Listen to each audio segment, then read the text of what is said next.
The Rural Museums Network is a registered charity for rural life collections everywhere and for the people who look after them. In addition to events and activities like today's session, the network operates a web-based discussion group, which is a great place to exchange information and to look for answers. The collective knowledge and expertise of the network is one of its key strengths, and there aren't many questions that go unanswered or mystery objects that remain unidentified. Before we introduce our speakers for today, a quick reminder that we have 2 more seminars coming up over the next 2 months. So the first will be on Thursday, the 20th of April at 3 p.m. And we will have Daniel Carpenter, Executive Director of Heritage Crafts, and Greta Bertram, Curator at the Crafts Study Centre, who will discuss how museums can raise awareness of intangible cultural heritage and actively support craft knowledge, skills, and practices. On Thursday, the 4th of May at 2 p.m, we'll be joined by 2 guest speakers to explore how rural museums can better represent deaf, disabled, and neurodivergent people. Professor Karen Sayer will be asking, how might we discover the history of disability in rural museums? And Emily Goff will discuss how we can enable and retain a more diverse workforce. If you're not already a Rural Museums Network member, please do head to our website. Details will be in the chat, as membership is as little as £10 a year and will give you access to our monthly informal Chewing the Cud coffee break sessions for the chance to meet other Rural Museums Network members, as well as access to our autumn seminars. And finally, we're filming today's session to be added to our YouTube channel. So if you feel more comfortable, feel free to turn your camera off. If you've got any questions for the session or for any of the speakers, please do add them to the chat. So today, we're pleased to welcome Dr. Fiona Douglas from the University of Leeds, Poppy Oldham and Fiona Rocha from the Dales Countryside Museum, and Laura Kloss and Kate Nolden from the Food Museum. Fiona, if it's okay with you, I'm going to hand over to you now. Great, thank you very much. I'm going to ask our person in the background to put the slides up. We've been practicing hard with the technology today, so fingers crossed that it all doesn't fall over. I think for my next trip, I'm going to try skydiving. It might be easier. Right, so I have to request control. Let's rate this. So you'll notice that there are some pregnant pauses as we go through because we have to pass control between different people. So welcome and thank you for joining us today. I am the project lead. I'm based at the University of Leeds, a long time ago, I decided that this would be a good idea. I'm delighted that I've got 2 of my museum partners in the room with me today, and they're going to tell you whether they think that this project was a good idea or not.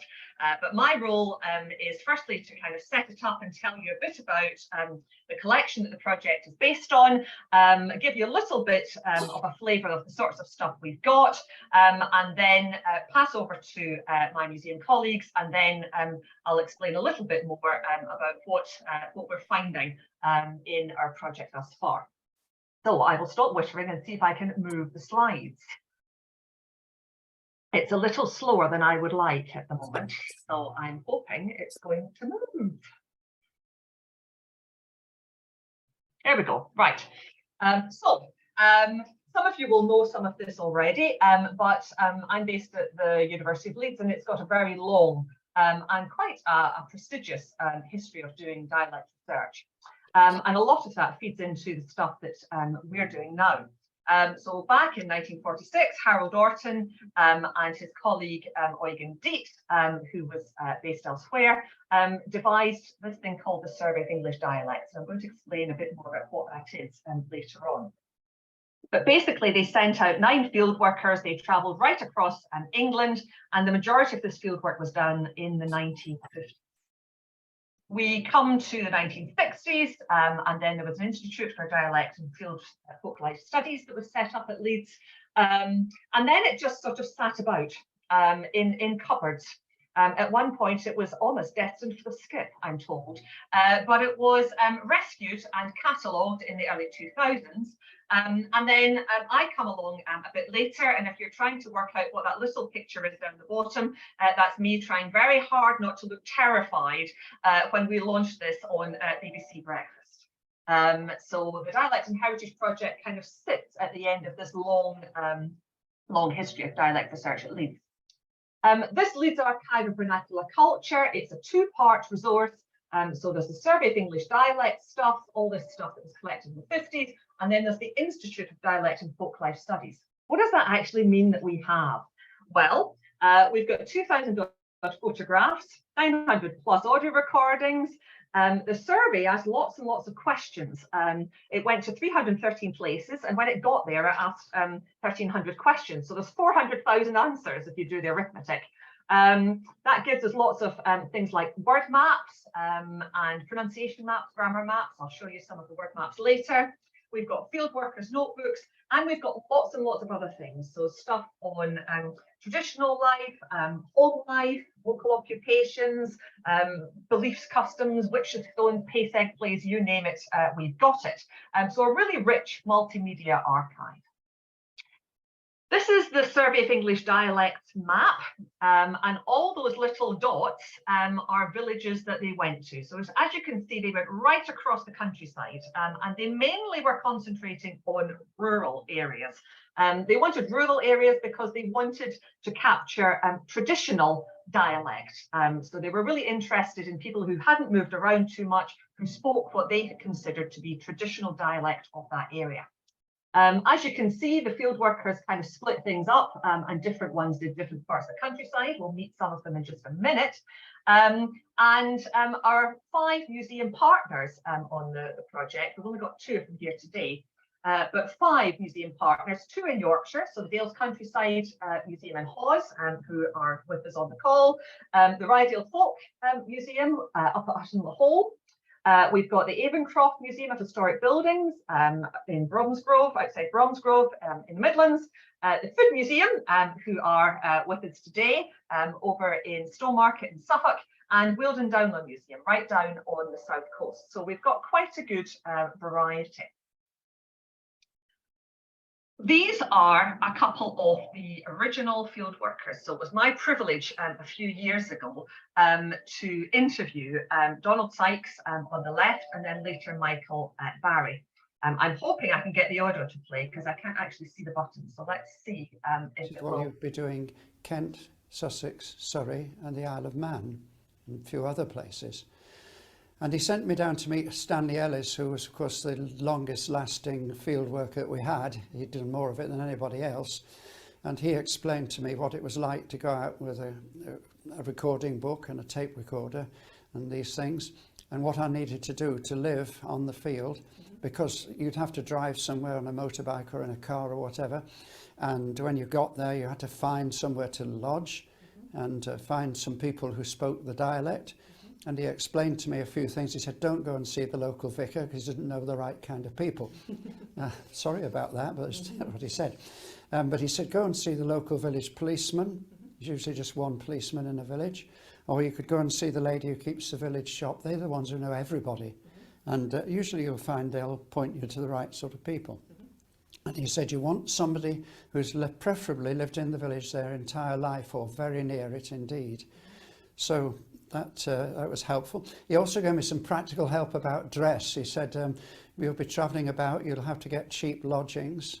He said in most villages, the local shop or the policeman will tell you if there's somebody who puts people up occasionally.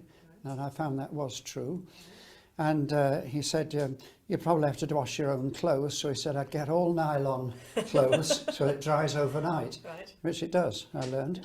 And he said, dress casually, don't be smart, just put in. So I got an old tweed jacket and a pair of corduroy trousers and the necessary nylon items. And I set off. In my case, I used a motorcycle. That's all I could afford. And I used to go equipped with some saddlebags, which are full of my clothes on one side and full of the recording books for the dialect material on the other. We were having to do it by hand, recording by hand. And also strapped onto the petrol tank is a tape recorder. And you have to remember that in those days, all the tape recorders literally were mains powered. There were no there were no battery tape recorders till some considerable time afterwards. And that presented problems. And I can remember a number of occasions when we had difficulty with the electricity.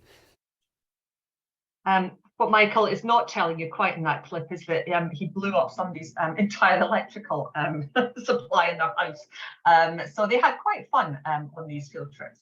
Okay, I think I'm going to try and move on to the next one. Same. They had a mentor. Let me just see if I can. There we go. I mean, obviously, it's not like nowadays. I mean, nowadays you could take your whizzy small portable recording equipment, you take your mobile phone, and it would be really easy to stay in touch. These young men were sent out on trains, motorbikes, you have it. And they had to stay in touch with Harold Orton, who was back at base camp in Leeds. And they did that by writing these letters. So that was one of the first things they had to do. They had to send these letter cards back home. This is one from Donald Sykes, the gentleman that you saw on the left. And I don't know if you can see it, but he talks about arriving in Newport on the same day as the sewage pipe, which he hopes is not a bad omen. So they had lots and lots of adventures when they got there. Who were the sorts of people they were interviewing? The people who were interviewed were predominantly people who, as I've said, lived in local rural areas. Ideally, they hadn't spent any time or much time away from the village. So they didn't want people whose dialect had been contaminated, if you like. Largely men. Two reasons for that. The men were less likely to change the way they spoke when they were speaking to outsiders. And also the questions they were asking were often to do with rural occupations. And so lots of those jobs at that point, remember we're back in the 50s, lots of those jobs were held by men. Many of the women who worked at that point worked in service. So if you worked in the big house, the chances were that you modified your accent accordingly. And you had to have good teeth. Because the state of your dentition has an effect on how you pronounce things. They were interested in people's words for things, but also in the pronunciation that people had and the accents that they had. So here on the screen is just a selection of some of the people who were interviewed. And as you can see, they're a real mixture. We've got one who's a jockey, another one who keeps ferrets, and we've got Amos Brown as well. And we get these little kind of biography details in the field workers' notebooks, and that's what you can see on the right-hand side there. This is the one for Jimmy Morrison. They asked them lots and lots of questions. It wasn't all men that they interviewed. The ladies did get a look in. I'm afraid that the women were largely asked about domestic matters. So if it was anything to do with cooking or cleaning or running a house, those questions went to the women. And so here is a questionnaire extract, and this is asking about baking. So what do you make your white bread out of? And they're asking about the pronunciation of F-L-O-U-R, you know, is it flour, is it fluid, is it something else? So these are the sorts of questions, but there were 1,300 of them. They wrote people's pronunciations down. At that time, you were talking great big reel-to-reel recorders. The technology was really expensive. It was new. It wasn't very portable. And so they wrote things down using a special script called the International Phonetic Alphabet. So if you look on the right-hand side of the screen, these are the answers to the questions that I've just shown you. So that first one there is a representation of the pronunciation for flour. The reason that they use that special script rather than just spelling is that I imagine many of you have a very different accent from mine. Prizes at the end for guessing where I'm from. But the spelling does not indicate those different pronunciations that we might have for the same word, whereas the International Phonetic Alphabet is designed to precisely represent the sounds that we make. So it can pick up the difference between my accent and your accent. So these are the questions answers down the left-hand side. You'll see that sometimes they got a bit artistic. So this person, Peter Wright, was drawing pictures of cow buyer, and I'm afraid it depends how closely you look, but there is an IPA here, piss hole, because I think you had to have somewhere for all the animal detritus to go when you were in the cow buyer. So lots and lots of nice little details like that. They did go back later and make some audio recordings. So here's Stanley Ellis. It's actually a mock interview. It's not a real one, this one. But they did do things like some of the houses didn't actually have electricity, so they would take this big reel-to-reel recorder and they would hook it up to have jump leads onto the Land Rover and hook it up to the battery and then run it through the kitchen window. So they had to be really quite ingenious. So here's an example of one of the recordings, and remember, you know, we've got hundreds and hundreds of these. This is Charles Armstrong from Stokesley doing the milk round. I got started with a milk round, you know, and I used to tell it wholesale at first, and then I got started with a retail round. Well, I used to be up at 4:30 every morning that he would come, and I used to milk I had 13 cows to milk before I got my breakfast. Hand milk. Hand milk thing on, wasn't machine milking. And I used to have a little clock stuck on table, you know, down at milk house. And I used to milk with that clock. And if I was 5 minutes late, I knew I had that 5 minutes to make up. Folks used to get up with me, you know, when I used to come to Stoughton with milk. So that was Charles on his milk round. We have lots and lots of these. I'm not going to play you this one for the sake of time, but I thought I would bring in one from Suffolk because we've got the Food Museum with us today. And so we've got audio recordings of people talking about all sorts of interesting things. This one seems to be a bit of a ghost story, potentially. Once they collected all this data, one of the ways in which they interpreted it, and one of the things that we found that people really like when they come to events that we run in the museums and elsewhere, is the word maps. So on the left-hand side, and you can join in quietly in the privacy of your own homes, but thinking about what do you call it when you bring the tea leaves or the tea bags, depends how posh you are perhaps, together with the water. Do you brew the tea? Do you draw it? Do you mash it? Do you mask it? Do you scald it? Do you soak it? Do you steep it? And so on. And I'm sure you probably have different words for that depending on where you're from. The one on the right, words for what I would call sweeties, but I live in Yorkshire now and I know that some people will call it spice. There are various other options that you can have. The one on the left absolutely flummoxed me when I came to Yorkshire at first. The word for the little bits of batter that you get if you go to the fish and chip shop. Some people call them bits, some people call them scraps, crackling, scratchings, and so on. And do you have a word for a little snack that you might have mid-morning? Well, you can see that we've got baggings and baits and bite and dockin and docky and nummock and nummet, and yeah, quite a lot of options. So we've got all these word maps as well. All this historical stuff, what's the Dialect and Heritage Project, this present day thing doing? We want to, we've digitized huge quantities of the collection.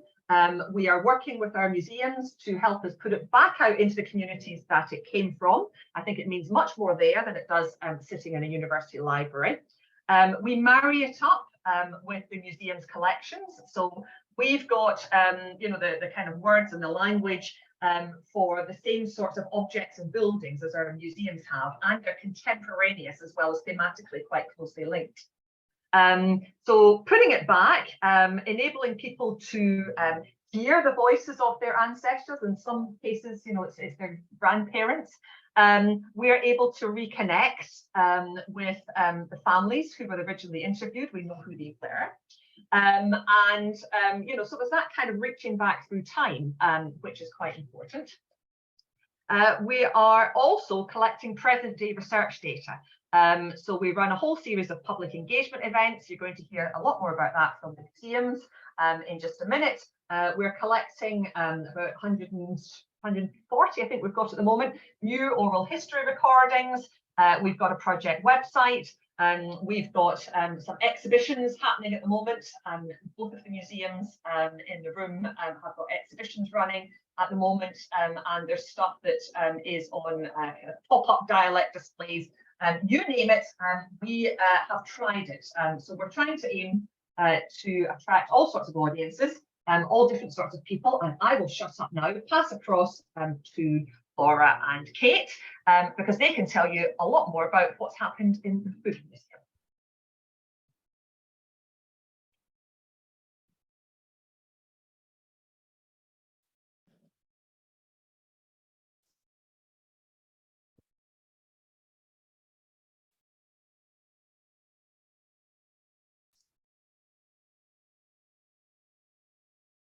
Okay, brilliant. Okay, now we have control. Fantastic. So we are Laura Kloss and Kate Norden from the Food Museum, land of the Bishy Barnaby, where everything's on the hub. And I was the engagement officer for East Anglia. Now I'm the learning manager at the museum, and Kate's the curator.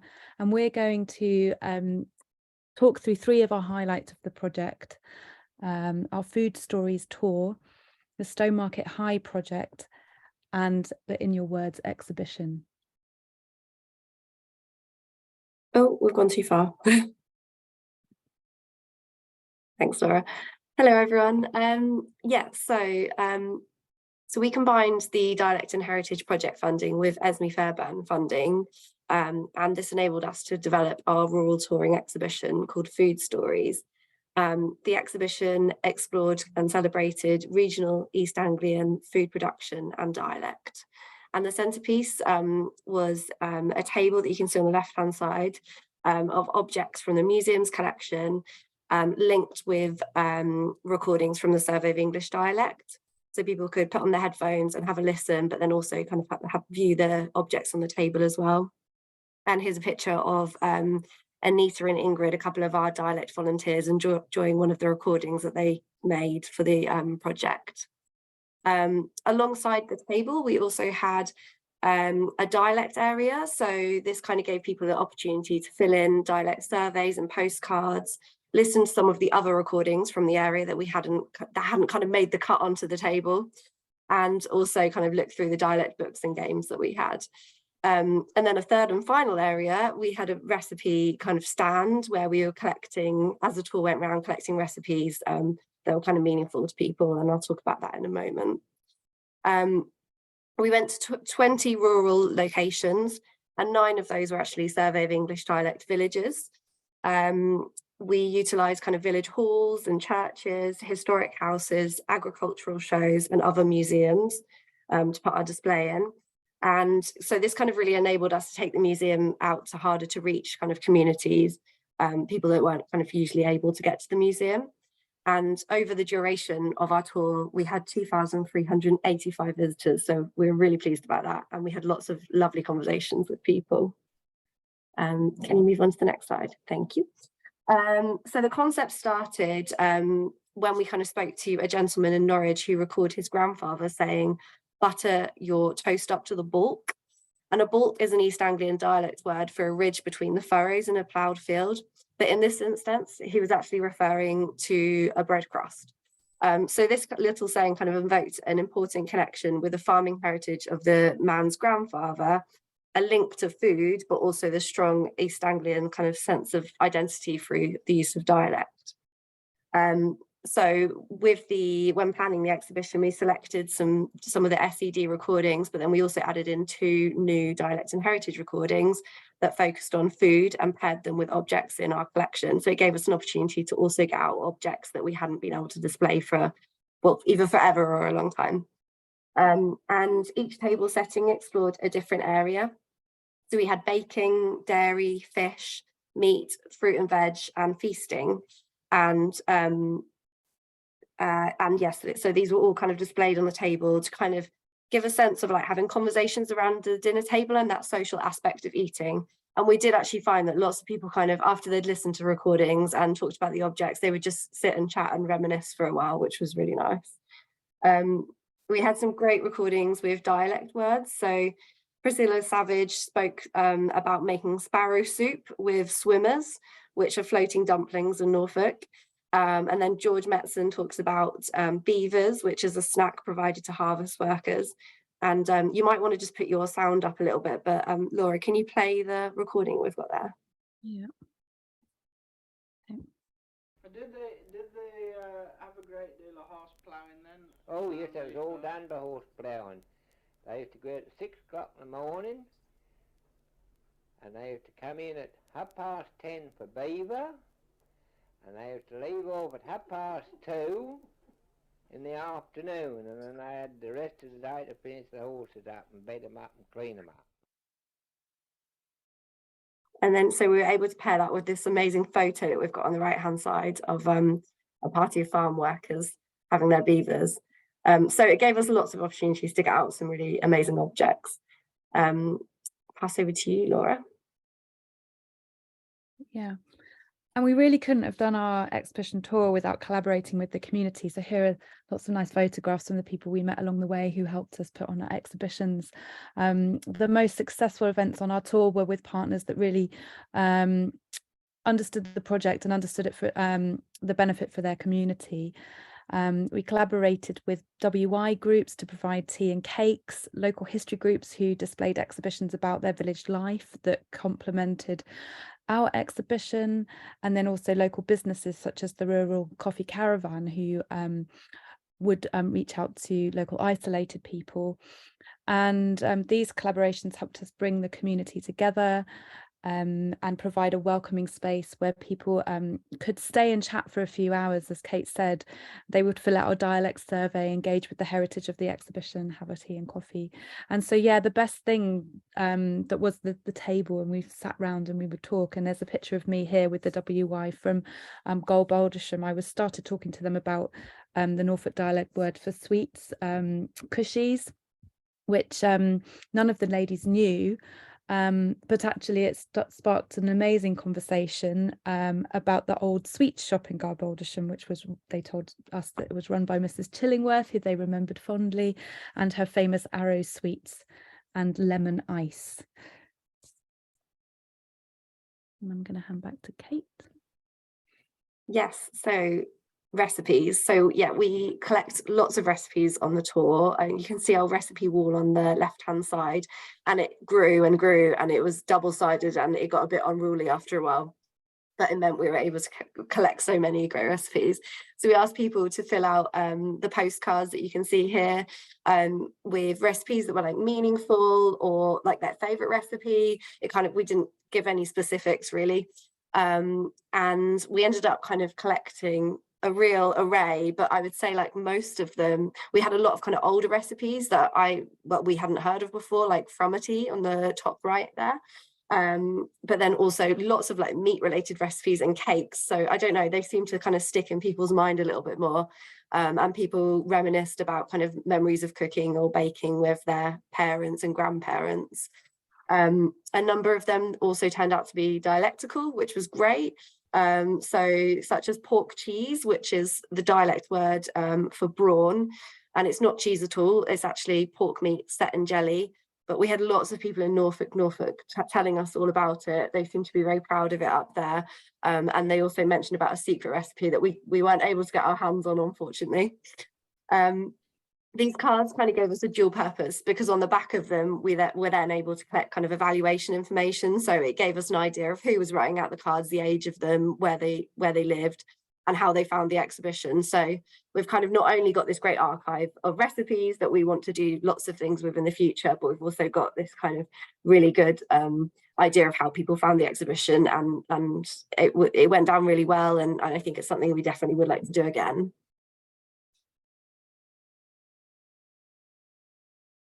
Okay, and so moving on to a second part of the project, and this was a project I did with Stowmarket High.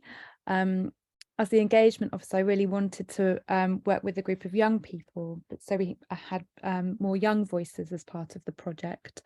And so I connected with a local school, and their brilliant head of English worked with me to select 10 students across all the year groups that they had. And together we co-curated a video piece for the upcoming dialects exhibition that we were going to have in the museum in Your Words, which we'll talk about in a second. The project was entirely led by the young people, with a little bit of guidance from me and their 2 teachers, and they decided on the techniques that they were going to use and who they wanted to interview and what questions they wanted to ask. And we've spent 3 days in total making the video, from the beginning of the development all the way through to kind of shooting it as well. And it was really surprising to find out during the project that they didn't really realize that they had an accent or a dialect or dialect words, and they were using them on a daily basis. Words like pack up, which is pack lunch, and on the drag, which means being late. And And yeah, and so here is the video. I'm just going to switch slides, and I'm just going to play like a minute of the video that they made. So let's hope this works.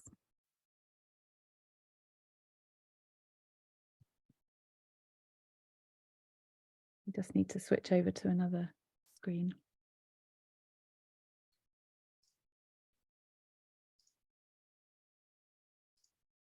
And while we're doing this, you can read their participant feedback. So they learned lots of new phrases and words, and the new skills like animation.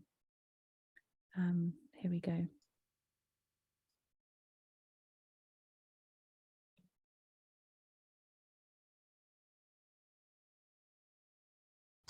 I guess so. It's the way I speak. Sometimes it's annoying. Not really. It sounds a bit blunt sometimes. Sometimes not, because people have been bullying me about my Russian accent sometimes in the past. I grew up in an era when accents were not that popular, and so my accent was what it would have been was wiped out because my parents had no accent. That was a period of the 40s, I suppose, 1940s. I don't know really, but one of the only things that I can do well is copy accents, and I like the fact that I can do that. Yes, I'm proud of where I come from. Suffolk's a lovely county, and it's got some wonderful dialects. So yeah, I am proud of my accent. Yeah, I am proud of it because I think it represents where I come from and my past. I suppose it's me, it's part of my identity, isn't it? I mean, at certain times I feel like I should speak posher or more standard English, particularly as I'm an English teacher, but I am as I am. Yeah. I'm going to stop it there. But yeah, there's a little snippet of the exhibition, of the piece, and it was divided into 3 screens, and it's now on display in the exhibition. If we could go back to the PowerPoint, that would be great. And it was a really good chance for them to meet new people, to learn new skills, work as a team. Many of them hadn't done filmmaking before. Yeah, and it was just really good fun. So I'll hand back to Kate just to talk about the exhibition a little bit. Yeah, so we culminated the year with our In Your Words exhibition, where we've told the story of the Dialect and Heritage Project at the Food Museum. As well as including the Stowmarket High project, it features other voices and words that we've recorded and collected on the way to make it a truly community exhibition. So with funding from the Dialect and Heritage Project, we were able to commission this brilliant sound table that's on the right-hand side of the picture. And that has kind of, people could pick up a cup and listen to voices past and present with their kind of dialect words and the meanings for them. And we then link these to objects in the museum collection, such as the drag shoe on the left-hand side that you can see here. And here's a recording from Darren telling us about the saying on the drag. Nope. Oh, oh dear, fail. How do I go back like that? Yeah. It's not coming up, Kate. Oh, that's a shame. Never mind. Come to the exhibition and listen to it. And he talks about the drag shoe, doesn't he? There. Yeah, yeah. Oh no, here we go. Is this? There we go. Oh yeah. To be on the drag, it's used quite a lot. I hear it quite a lot, which always makes me smile because a lot of people don't know its origins. The origins come from a thing called a drag shoe, which is found attached to wagons and carts, so that when they have to stop, you put the drag shoe in place to stop the vehicle from moving. So therefore, you are not going anywhere and you've been held up because you're on the drag. Great, thanks, Laura. So the exhibition had other areas where people could submit their own words. So we had a big whiteboard map, and we have an area for people to fill in surveys and postcards.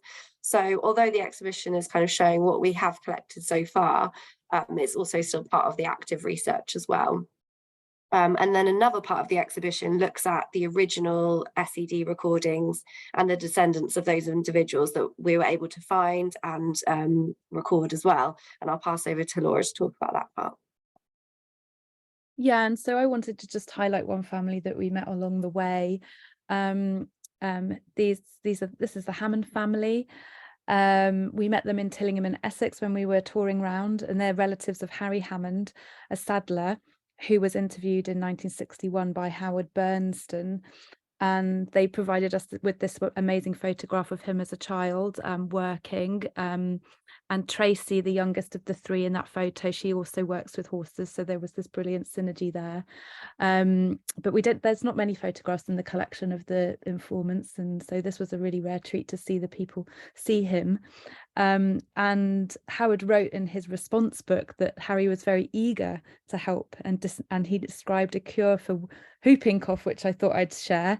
And he said, find a mouse, stew it, and drink resultant liquid, which sounds horrible to me, but maybe it works.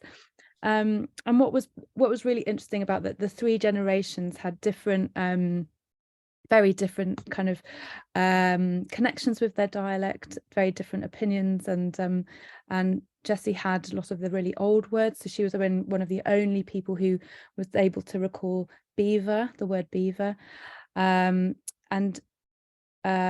Rachel and Tracy spoke a lot about the stigma of having an Essex dialect and how it would be beaten out of them and they wouldn't enjoy it and wouldn't enjoy the associations. And Tracy also, a lot of people mentioned that she was, or thought that she was Australian because of her accent, and it's thought that the Essex accent has and dialect has influenced Australian dialect. So that was really interesting. And they got involved because Tracy wanted to record her mother and grandmother's memories. Jessie was in her 90s and they hadn't been out for a long time. And so it was a really good opportunity for them to take part, and they were really proud to know that their relative had taken part and wanted to as well. And then sadly Jessie has actually passed away now, but her stories are now preserved in the archive, and it really just shows how kind of at risk some of this dialect is and some of these cultural histories are and social histories are. So we're super thankful for them taking part. And so that kind of concludes our talk, and I've just collected some words that we've collected on the way. So these were some from Suffolk, these were some from Norfolk, and then these were some from Essex. I'm going to go to the Essex one. Oh no, oh there we go. Yeah, so we had a fantastic time. I think I'm handing over to Dales now. Thank you. Thanks, Laura. So we just thought that we'd give you a little bit of background as to why we started working with this project and with all these different partners. So the museum, it was opened in 1979. We are a rural museum in the Yorkshire Dales. We're now managed and owned by the Yorkshire Dales National Park Authority. We're based in the railway station building, as you can see, but we've got space that we were able to do, well, have permanent galleries, but also temporary exhibitions and annual events programmes. And we're always looking for different ways in which we can enhance these and share the different stories of the landscape and the people of the Yorkshire Dales in different ways. So we've worked with Fiona and the School of English for many years now. Initially working with students who were researching dialect and exploring oral history collection and its use.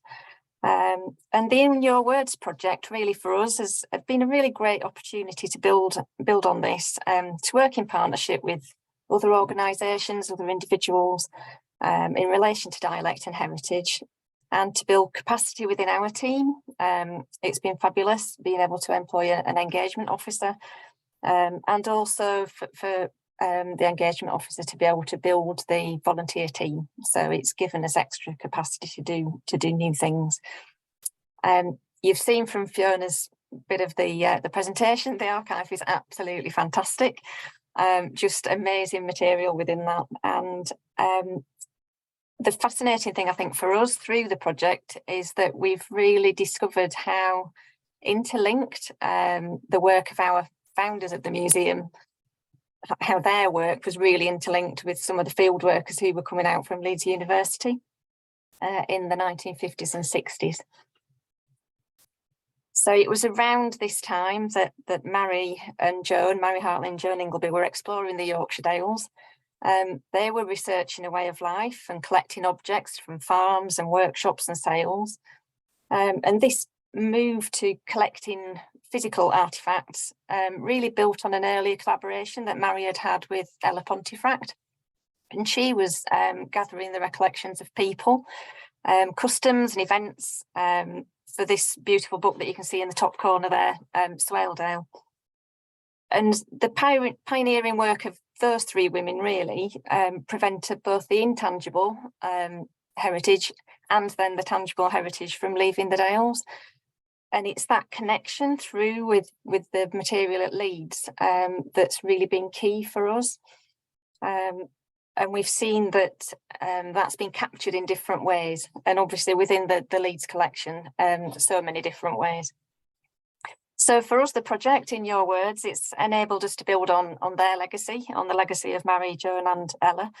And we've been able to bring those collections together. So we've presented material within the community from which it was collected, which has been fantastic. It's been done in lots of different ways that have inspired others to share their dialect and their memories. And Poppy, our engagement officer, who's going to talk to you in a minute, she'll share the different ways that this has happened and the different impacts that it's had. The exhibition you can see there on the left-hand side, that runs till April the 19th this year.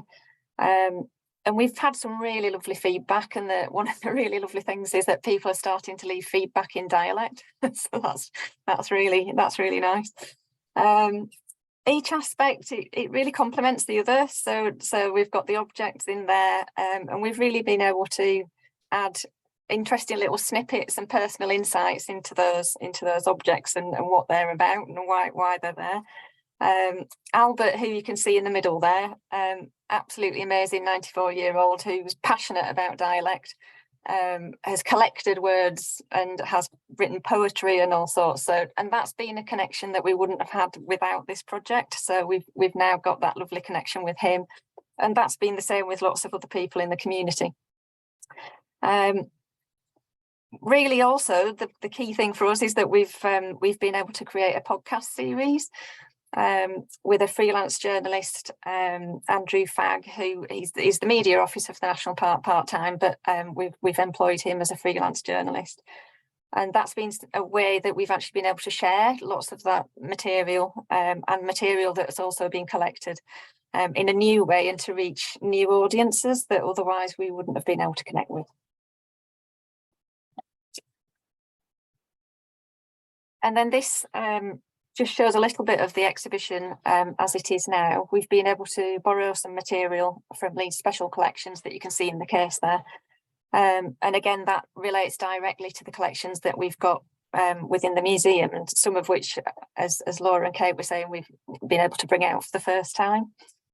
The loan there you can see is a temporary loan from Leeds special collections, but a lot of the material now has been digitised, so it just means that once this exhibition has finished, we'll be able to integrate a lot of that material and certainly the sound within our permanent galleries.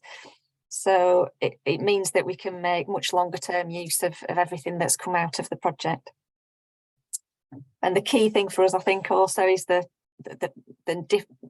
the huge range of phrases and words and things that really our visitors, you can see them starting to discuss it, and it's a very intergenerational thing.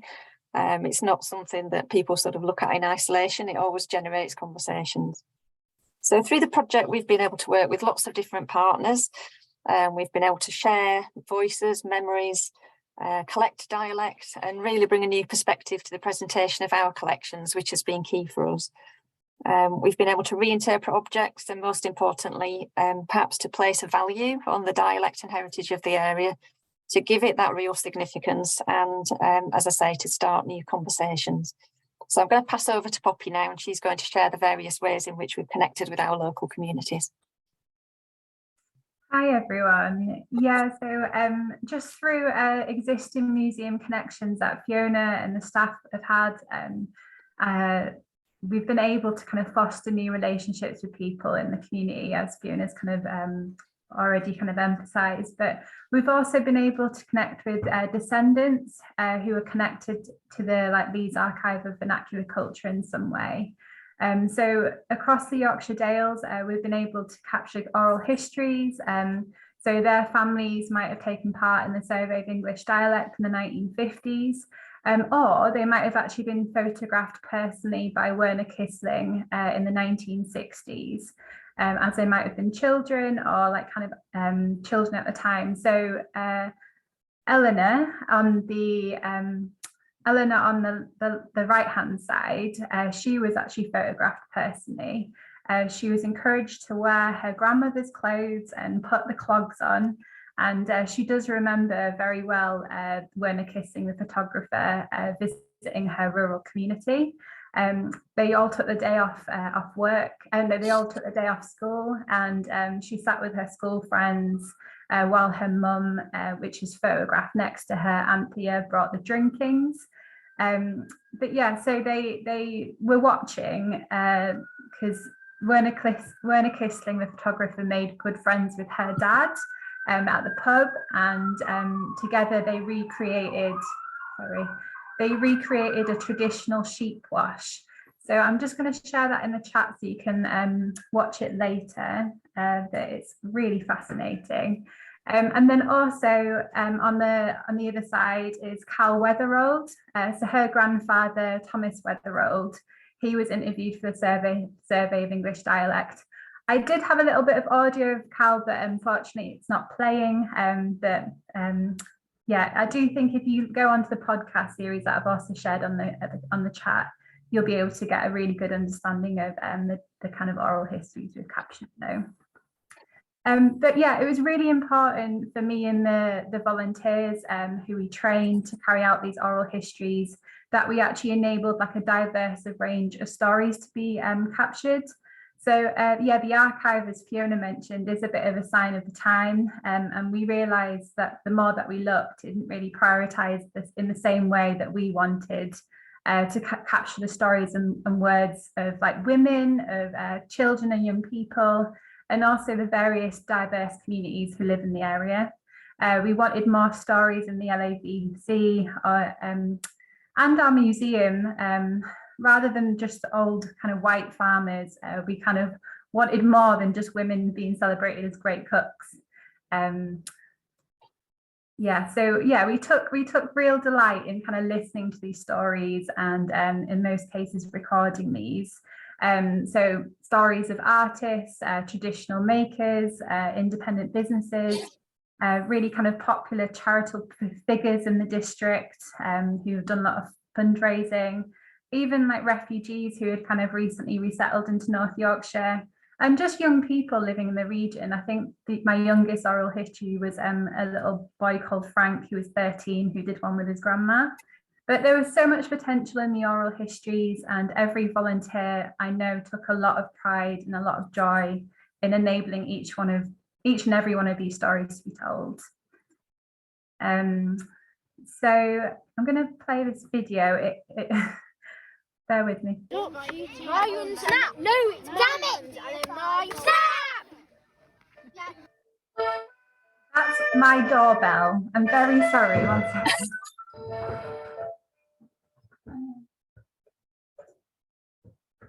I'm trying to turn it off. I really hope it doesn't go off again. Yeah, but my volunteers and I hosted dialect roadshows and events all across the region. We attracted loads of different audiences to the museum through specialised events. We were able to work really productively with kind of special interest groups, so such as like archaeology societies, local history groups, civic societies, cultural networks, and WI groups. But yeah, it was not a hard sell to these groups. They very much wanted to contribute their expertise to the project. But yeah, we had a brilliant time visiting rural schools, agricultural shows, and we also took a lot of pride in working in ways that the museum just didn't really have the capacity to do in the same way before. So an example of when I actually partnered with my colleague at Rydale Folk Museum, we collaborated with each and every library across North Yorkshire. So there's 43 in North Yorkshire. And what we did with them, we created pop-up dialect displays. And as a result, the libraries were really inspired, and they also applied for an artist commission from Arts Council England. And this, as a result, this worked with the local community, but it put artists with that local community. So there's printmakers, there was rap artists, there was poets, and they also made some amazing work with the communities. But yeah, there's not enough time in this presentation to go into too much detail about all the kind of amazing work that my volunteers and I achieved. But the success and the ambition was only really possible because of the partnership between University of Leeds and what the museum enabled. So in the photograph as well on the right, you can see, oh, maybe not on that one. All right, yeah. On the photograph on the right, you can see some of the student volunteers from the University of Leeds, and they were able to bring a really fresh and exciting kind of perspective on the project as well. But yeah, I think it's really important to emphasize the volunteers as well. They were able to reach parts of the region that I just wasn't able to, because I'm only one person, but obviously there's a lot more of them, and they were spaced all over the region of the Yorkshire Dales. They were really key in supporting events, becoming advocates for the project in their local communities, and ultimately helping the project connect to people. So photographed as well in this slide is the gazebo at the Food and Drink Festival in Skipton. And during this event, we were able to speak to hundreds of people across the UK and reach really targeted audiences. A picture in the middle is a pop-up display that took place in the library in Skipton. And they invited lots of different speakers at this library, and we did lots of drop-in events to support the engagement activities that we had designed.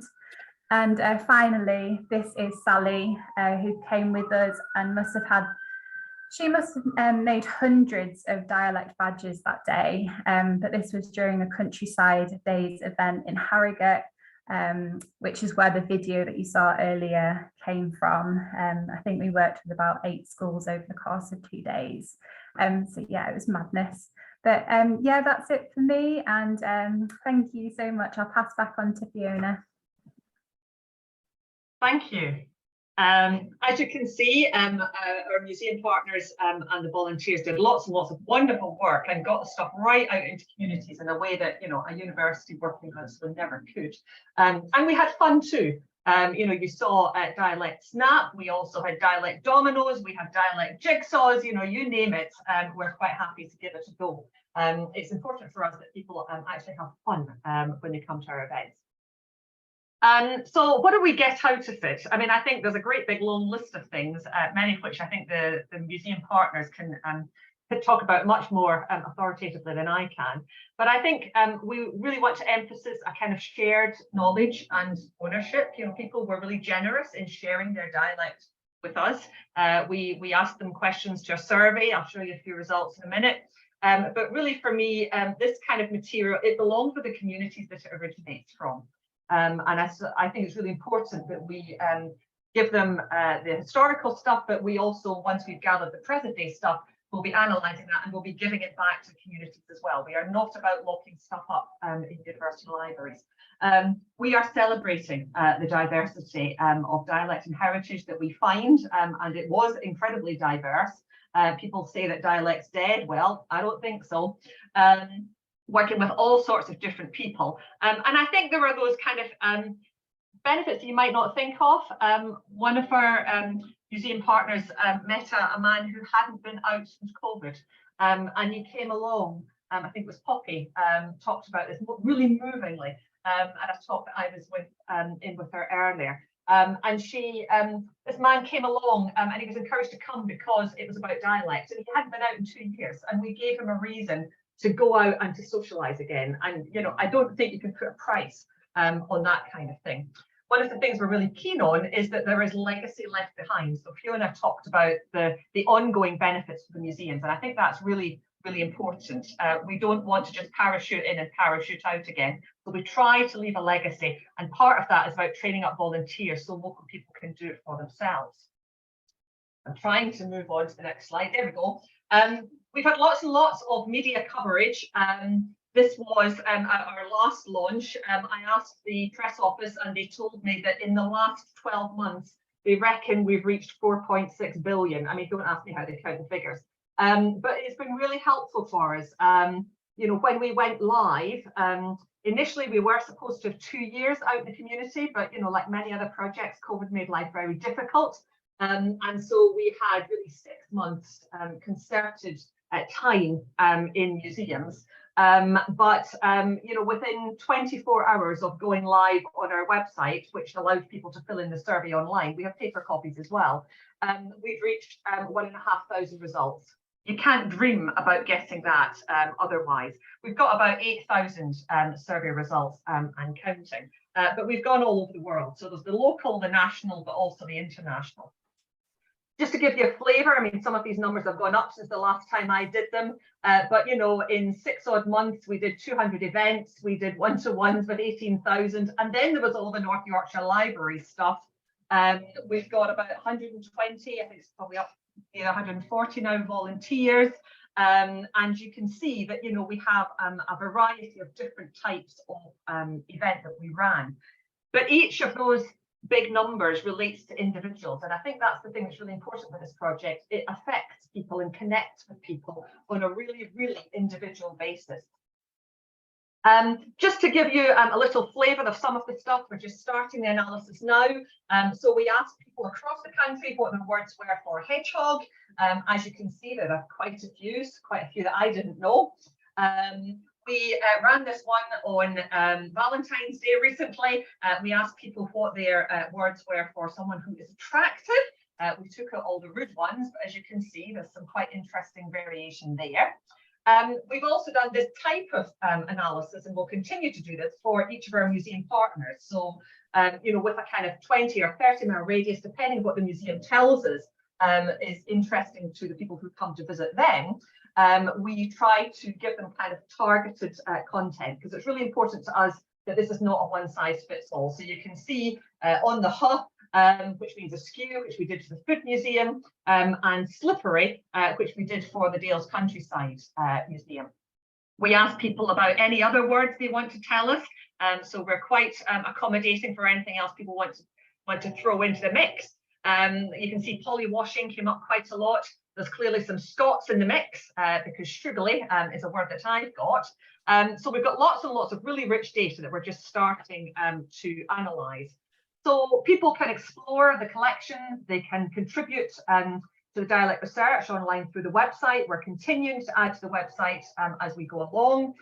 We've got Twitter, and we put out quite regular stuff on the Twitter feed. We've got all these different types of volunteers. We've still got people volunteering with us who are doing transcribing. The partner museums exhibitions at Food Museum and Dales Countryside are just amazing. I was able to go to both for the launches, and I was just blown away. It was just absolutely humbling to see the thing come to life actually when you put together the university collection and the research and the types of expertise and collections and local links that a museum has. So from our perspective as the university, it's been absolutely fantastic. What next? Well, we've done quite a lot. The current phase of the project, we think we're probably going to run to the end of 2023. If you're interested in sort of finding out what we're up to, please keep checking back on the website. We're kind of adding content all the time, so it's not static. We've got a creative commission that's coming very soon. That's nearly finished, so that'll be something quite exciting, and we'll tweet out to let you know it's there. We have links through, so I've put the links on the slides, but you can actually go and see what the Leeds Archive of Vernacular Culture holds. So you know, if you've got a really keen interest in a particular part of the country or a particular thing that's not covered in the Dialect and Project website, because it's a curated exhibition, we don't have everything on there, then you can go and have a look yourself, and there's a very helpful video that explains how to navigate through to find what you want. So as I said, you know, we're due to run this one probably till the end of this year, but in the nature of these things, we're starting to think about where we go next. And so I'm starting to look for the next tranche of funding, and so we are in that kind of the initial thinking about what we do next and how and with whom. So we're really happy to take inquiries from potential partners from across the UK, because there are lots and lots of other exciting museums who may want to come and join the party. I'm going to hand back, and then we can have Q&A. Excellent. Thank you all very, very much.